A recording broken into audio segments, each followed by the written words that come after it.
Hey y'all, I just wanted to come over here by the water in the area where I live at. This is what I get to come over here and see. It's not even 3 miles, 5 miles from my home. Anywho, I wanted to speak today because it's been so much out here in these internet streets, and to me, mental health is it's such a strong issue. Um, I'm writing today. I came out here and I wanted to be by the water. I wanted to hear the traffic flow, and I haven't heard sirens and paramedics or anything, so it's been peaceful. It's only 8 something in the morning here. But I wanted to read this to you guys, and don't critique my English, please. I'm out of school. I've been out of school. My son's 40 some years old. Been out of school. So anywho, this is just some words I wanted to say. Today's 6/19/2024. How God uses us as a vessel. These last few months has been a little difficult. We lost my nephew to a self-inflicted G-shot. He was found a week later.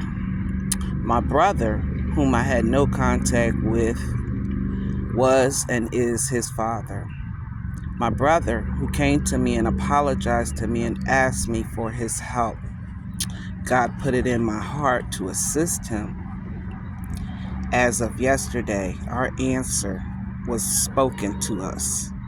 It's all good, no matter how. It's done. Amen. So I wrote myself this, what I wanted to say when we speak about our mental health. I was a child with a beautiful mom and a beautiful, beautiful stepfather who loved me like I was his. They went through something. Didn't mean I went through something. He loved me. My mother passed long before he did. Wow, do I miss her, you know? I'm not a motherless child because I had a mother. But in those probably 10 years of her life before she left me, I saw my mother in ways I never seen her before. I seen her drink herself to me into the ground. I was still young. I was 24 when I lost her. So I wasn't out there like that. I wasn't a drinker. I'm still not a drinker. But I also understand that she did it her way, how she wanted to leave here. And she was told she had cancer. And she was told if she stopped smoking, if she stopped drinking, she would add more years onto her life. And everything the doctor told her, she did everything opposite. And drinking was her fuel. It was her everything. That gave her courage to say and be and do things to people, even myself, that she wouldn't have never done if she wasn't drinking that day.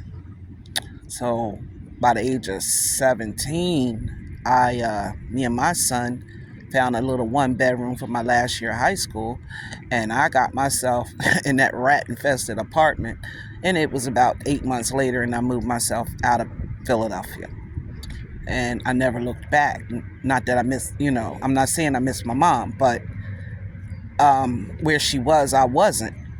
And where her life was, I'm not. And what she chose, I didn't. And I had a kid to raise.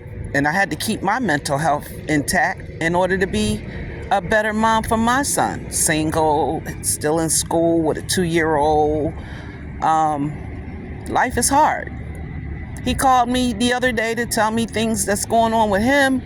Freaked me out. But one of his questions was, what did I ever see in his dad?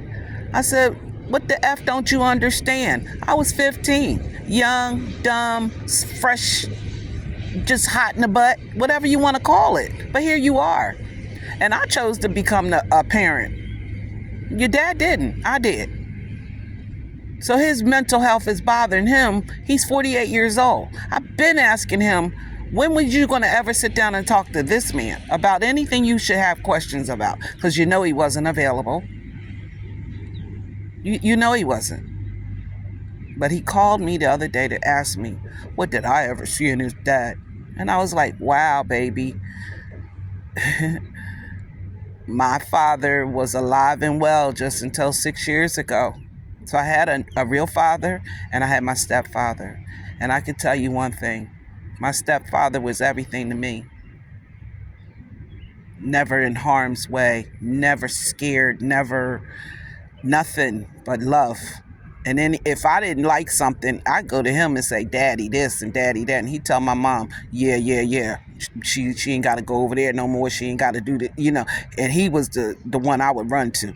So I don't know if all children had the love that I had with a stepfather, but I did. And I think he showed me how to be the young lady that I am. I really appreciate him being in my life and my mother choosing him to be in my life.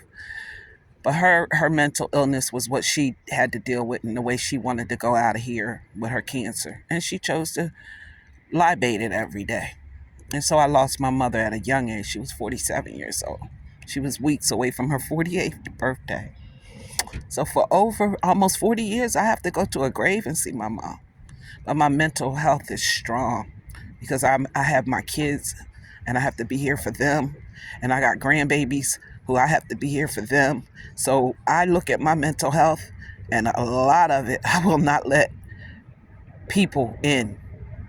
I won't. I've edited friends. I've edited so many people that I grew up with because of things I've heard now as an older woman I didn't hear then. Or they never spoke it then. Because I am a strong-minded, mouthy individual. So most people ain't going to come to me with crap because they know I'm going to come back or I'm going to lash back out,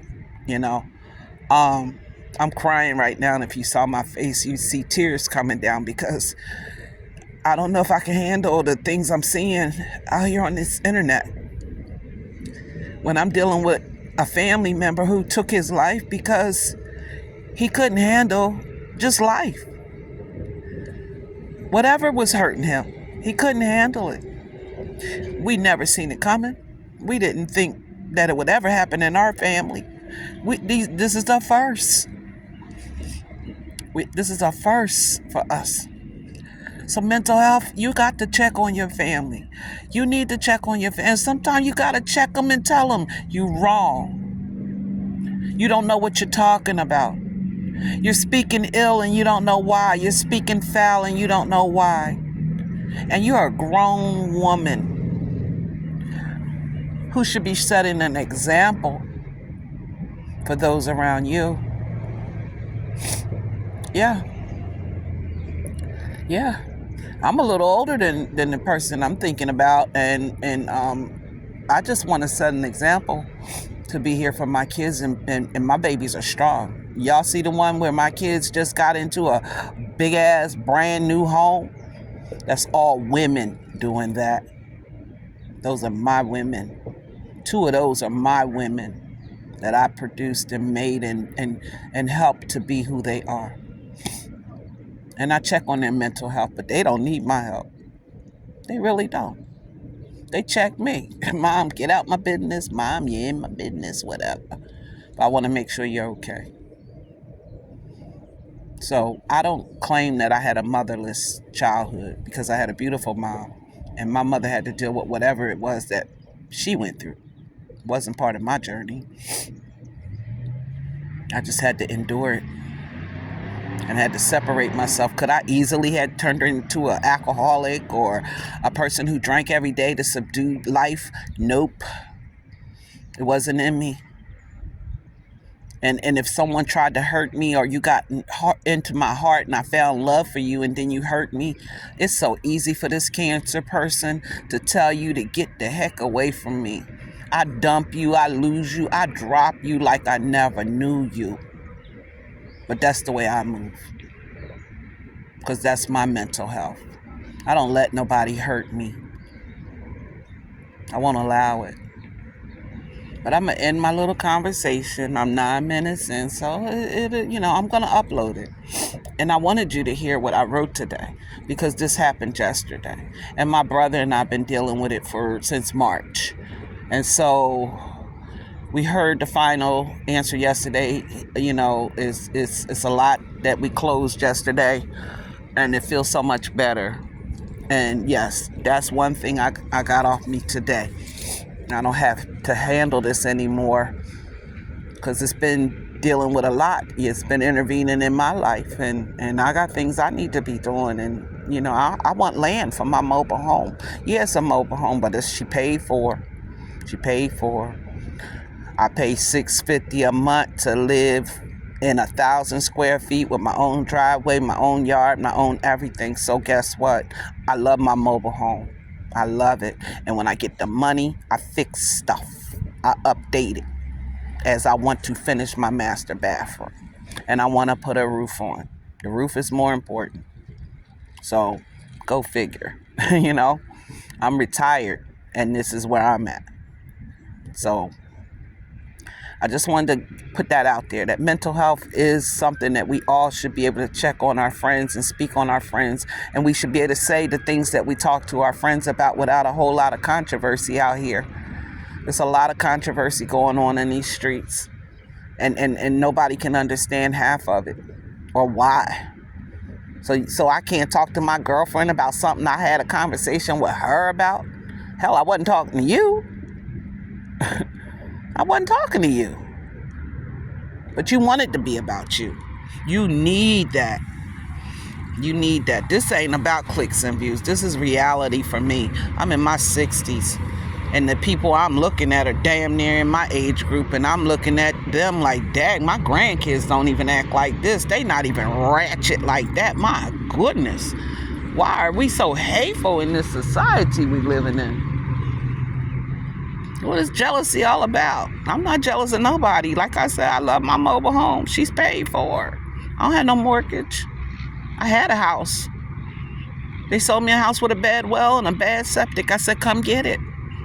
I will not. 2.5 years later, come get it. I stopped paying the payments because guess what? If I kept paying the payments, they were never going to come get it. I stopped paying the payments. I said, I'll take this L. I sure will. Single woman bought a home and y'all sold me a home with a bad well, bad septic. So I got screwed because my realtor didn't do her freaking job to look for the paperwork that said the owner was supposed to pay for well and septic inspection because she would have never passed. But that's life lesson learned. I bet now I can go out there and tell you everything about your yard. I can lay your septic fields out for you. I can do all that. So that's why I'm on my journey to find my little parcel of land to put me and my home on, and 2 chickens and a goat. That's my homestead. That's all I need.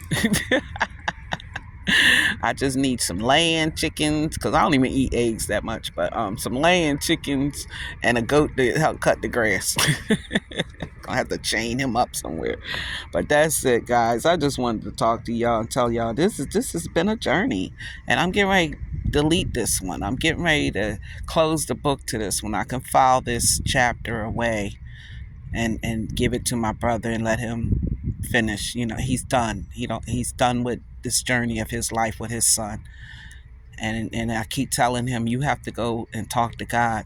You have to learn to talk to God. Even if you don't believe that you're talking to God.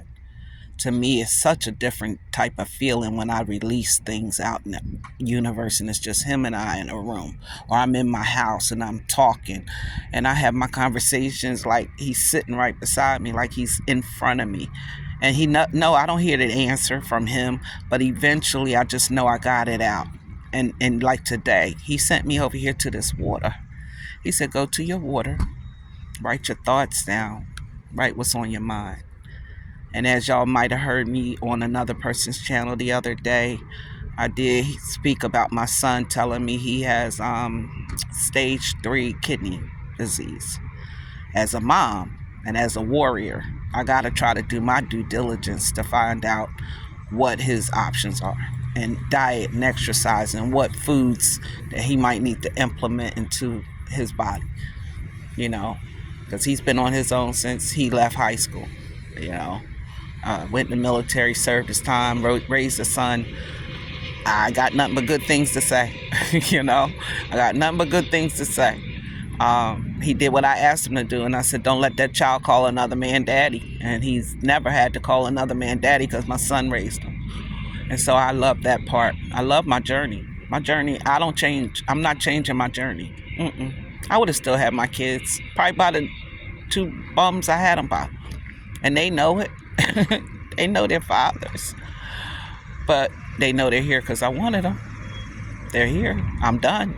I didn't make a bunch of kids I couldn't take care of. But I raised those 3. And those 3, if I ask them for $1 a day, I get it. If I ask them for something, I get it. If they know I need help, I get it. And I try not to ask them. I really try not to ask them. But y'all take it how you feel. Take what I'm saying and you figure it out. Figure out your life. Because mine's is doing great. Mine's is doing great. When I wake up in the morning, put my feet on the floor, I say thank you. I say thank you for giving me breath. Thank you for waking me up. I don't know what today's going to bring, but thank you. And then I try to go out here and I try to treat people how I want to be treated.